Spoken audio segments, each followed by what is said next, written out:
So came out last night and had a nice practice, and I thought our guys were really engaged, meetings-wise, and got a chance to look at Marshall and get things corrected and put that to bed and get on to UTSA. And you know, I was hopeful that with losing as many seniors as they had, you know, that really started that program and put it on the map that Coach Coker had assembled, I was kind of hoping they wouldn't be as talented, as good a football team as they are.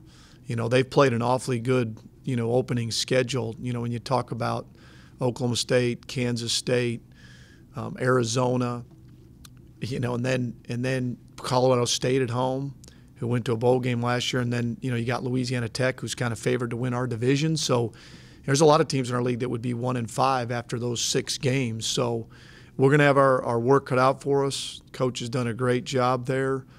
And, you know, they're still really in the infant stages. You know, it still takes a long time to get it established and the program, but they play hard. They're well coached, and, you know, we're going to have to play our best. And we're excited. It's homecoming. It means a lot to our players. It means a lot to our alumni, our former players.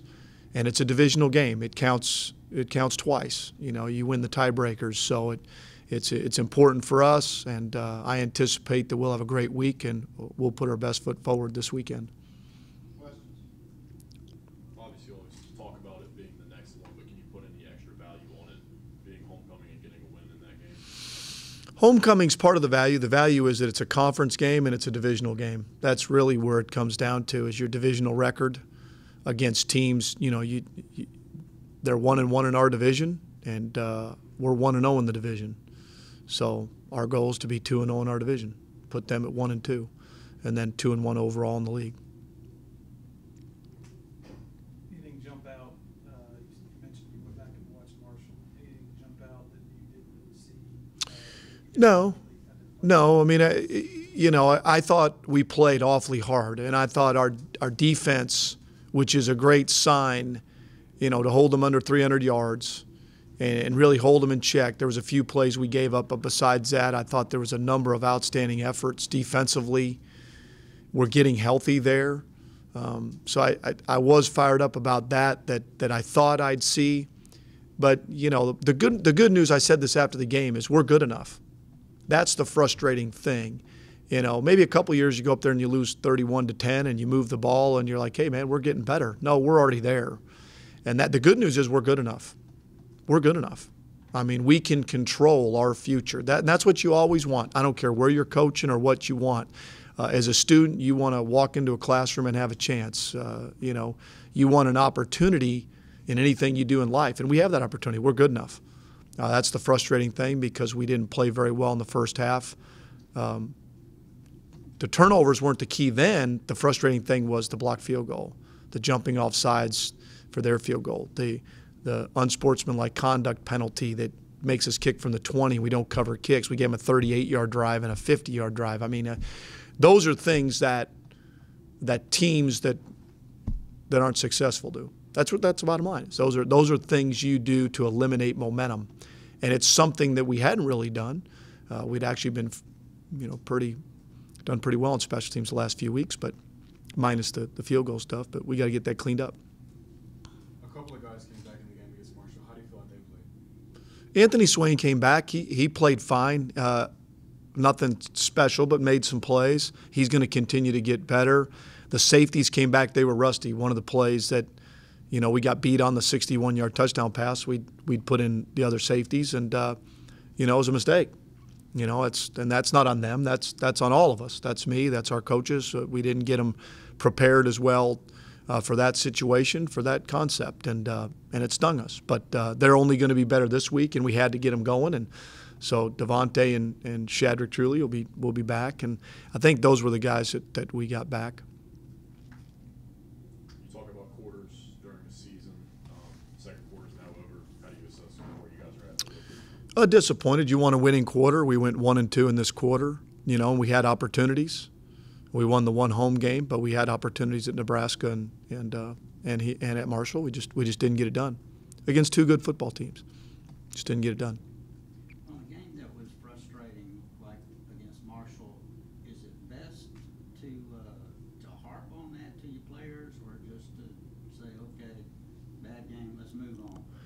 Well, you have to correct the things that you can correct. You know, I mean, the unsportsmanlike conduct, you got to harp on that. I mean, that's silly. You know, you can't decide when you think an official's going to call it. Have I seen worse than that? Yes, but hand the ball to the official, come on back, cool's out, execution's in. That's the way it is. You know, when cool becomes in front of execution, then we're all in trouble. And it's become that, you know. Look at me. And Mike understands that. But once it's over Sunday, man, it's over. We've talked about it. Time to move on. It's on to what UTSA does. But you certainly have to correct the things that stop you from being the team you think you can be.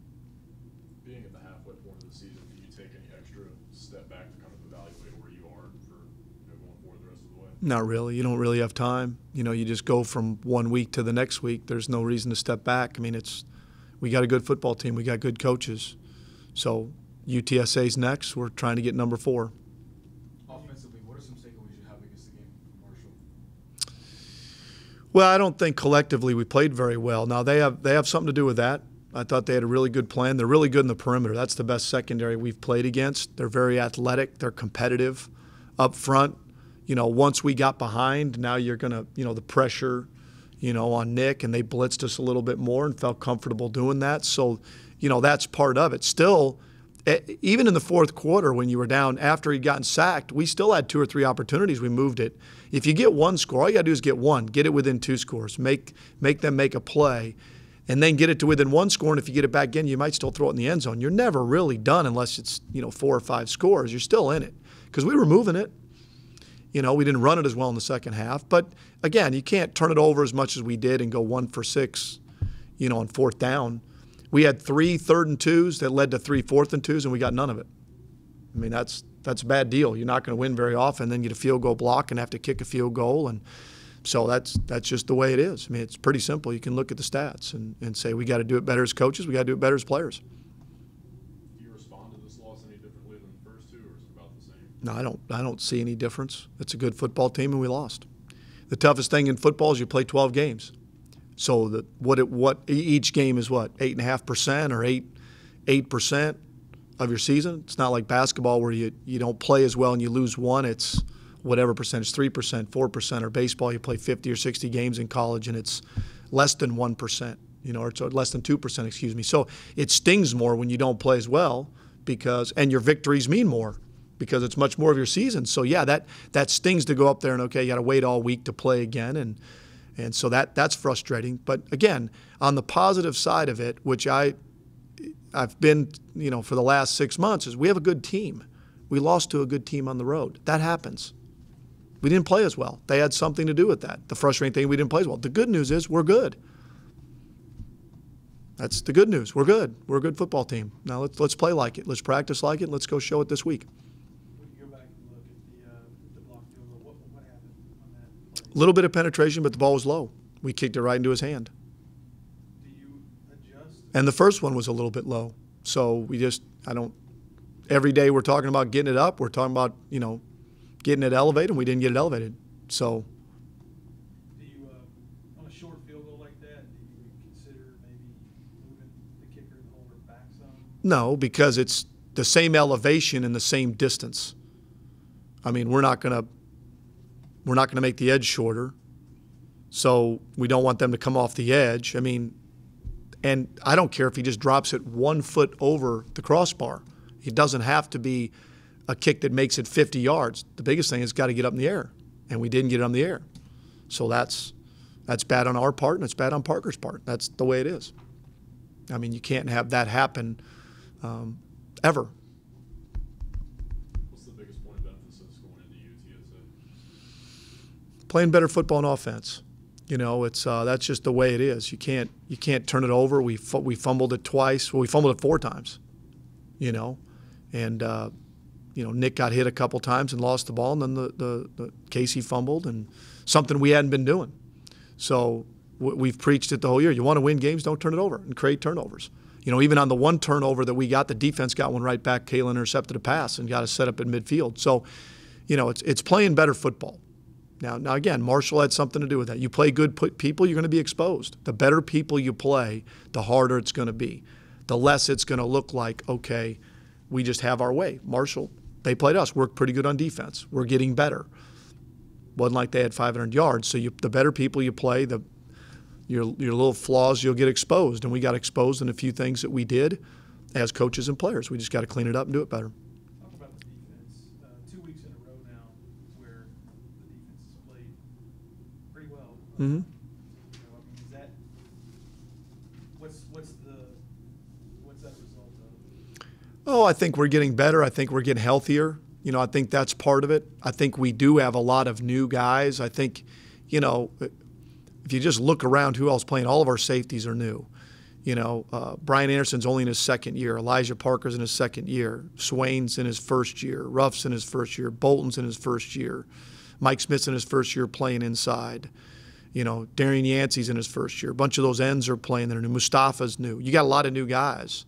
So they're starting to play better together. So that's probably the biggest thing. And they've always played hard. That hasn't been the issue. So, but it's not. It's a week-to-week deal.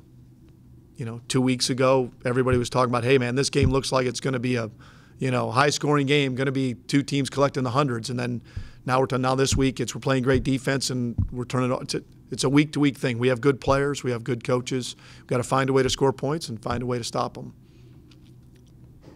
Going back to UTSA, what do you think? What's probably going to give you guys the most trouble?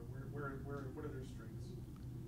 Well, I think that one of their strengths is I do think they do a very good job defensively. First of all, and I think they're very sound in what they do. I think they've got good players there. And then offensively, they've done a pretty good job of weathering the storm. That's a credit to Coach Coker and his staff of, losing all those players, and then they've had different quarterbacks, and they've had a couple quarterbacks quit, so they're on to this other player that started off as their 4th-team guy, and he goes in and starts off slow, and they're probably thinking about pulling him. Then all of a sudden he leads 3 touchdown drives in the second half and gives them a chance to win. That doesn't fire me up. I was hoping he'd have the same second half he had first half, but he didn't. That's a credit to their staff and that young man. So that's what that to me amazes me is all the guys they lost and the quarterbacks, and they've still found a way to move the ball, and all the guys they lost on defense, and they've still found a way to defend. That's, again, a tribute to their players and their coaches. Personally, Coach, is there anything you do differently for homecoming?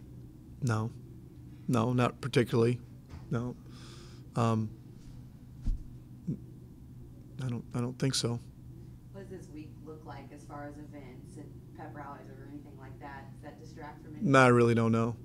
I know they've got the fountain thing and whatever we got at the end of the week, but I don't know. I'm really worried about today and having a good plan, and I get it. I get the question, but I'm more worried about the festivities are for the people that come. Now we're involved a little bit. It's for the people to come back, but our job is to create memories for them when they come with a win. That's our role. Our role in this thing here is to find a way to play good football, make them proud of their university and their football team, and find a way to get a win. How do you keep your team focused given the fact that it's homecoming? Oh, I think every week has its different, reasons of keeping them focused, whether it's the team you play, whether it's coming off an emotional game, whether it's homecoming, whether it's fall break, whether it's the game before you have a bye week, or if it's after a bye week, or it's a Friday game. There's so many things in a season that you're trying to keep your team grounded and focused, and that is a challenge. That is, with things coming, that come in front of them a lot, in terms of those things. So, but that's it. Just look at the film, look at UTSA. Let's talk about our goals, where we want to be. Let's talk about the seniors. We spoke yesterday about our seniors and how long they've been playing football. And, someone said since 7 years old, and one said since 8 years old, and, different here and there. And you say, you got 7 weeks left guaranteed. That's it. You've been playing it since you've been 7 or 8 years old. How do you want this to end? What do you want the book to read? What do you want the ending to be? Don't let it go by. Don't let it go by for yourself, our team, this program, our fans. What do you want it to look like? What do you want it to look like today in the meeting room? What do you want to look like on Tuesday when we practice? You got to frame things for your players to bring it back in focus. You know, it's all we got left. Coming off that short week, how do you utilize that extra day this week? Oh, we took off Saturday, so there's really no extra day if we'd have come in, but I thought our guys needed Saturday off and the coaches, and so there really wasn't an extra day other than, you know, I think probably coaches looked at a little bit of film and got a little bit advanced on what we wanted to do against them. But we played them last year, and it's the same coordinators, and we're the same people, so nothing's really changed. There's not going to be any magic to it. It's going to be how do we play and how do we execute against them and how do we have a great week of practice that leads to that, you know. But I thought we had a great week last week, so that there's no guarantee that's, you know, it certainly helps you because we had a great week last week. There was nothing that would have said, hey, this is how we're going to play offensively, or the week against Texas State where you go, hey, this is how this is going to be defensively, or special teams wise. You don't know that. You just dial it in and practice as hard as you can and then go out there and go play. Then you got to go play. You got to go see it. You know, then guys got to go and make plays. We got to put them in position to make plays, and then they got to go make plays. We've talked all year about how valuable Edo Smith is to the offense, but it seems like he's becoming more and more valuable with everything that he can do. You know, he's I think third now on the team in receiving yards. Still running the ball really well. So. Well, we're trying to find more and more ways to get him the football and get him in space. You know, Ito's a good space player. You know, so we've put him out there at wide out a little bit. We bring him in the backfield. We utilize him on a number of different things. And that's what you're supposed to do. You're supposed to do that with good space players. How many good space players you have and what do they do well? And Ito's does a lot of things well. So that's our job is to figure out ways to get him the ball.